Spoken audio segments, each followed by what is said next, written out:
Usa-usang midawat og Certificate of Completion ang 58 ka mga police personnel sa DCPO pagpamatuod sa ilang pagtapos sa tulo ka adlaw nga drone operators training nga gihimo sa DCPO headquarters. 19 ka mga police stations ug Elite Force sa DCPO ang misalmot sa training nga nagtinguha nga mapalig-on pa ang kampanya Batok Kriminalidad ug mapakgang ang mga tao nga buot mo sa botahe sa kalinaw sa Davao City. Kaning 58 ka mong sir no nga mga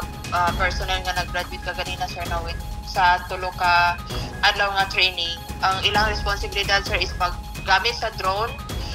and then i-surveillance ilang mga areas sir no, especially those areas nga na ay mga reported incidents,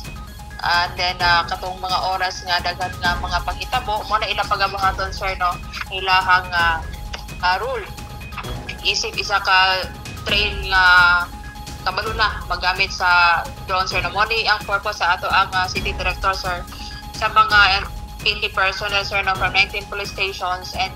from the elite unit diri sa DCP headquarters. Kay importante kani sa sir kay sige ingon sa ato ang city director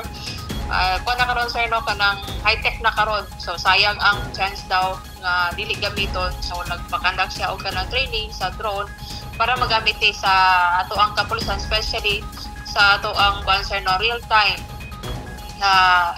sir kanang intelligence gathering kung unsay mga makita nato sa mga areas mo sir. Gihingusgan mismo ni Police Colonel Manan Muarip ang acting city director sa DCPO ang training sa paggamit og drone. Kini ang DCPO o Plan Eye in the Sky na kung gamit sab kini sa mga aktibidad sa Davao City sama sa Kadayon Festival, partikular sa monitoring sa kapulisan. Yes sir, gi-required din sila sir no sa ato ang city director sir, and then ang uban gani sir gigamit during sa training sir no. And mga kog list siguro sir sa mga stations nga naa na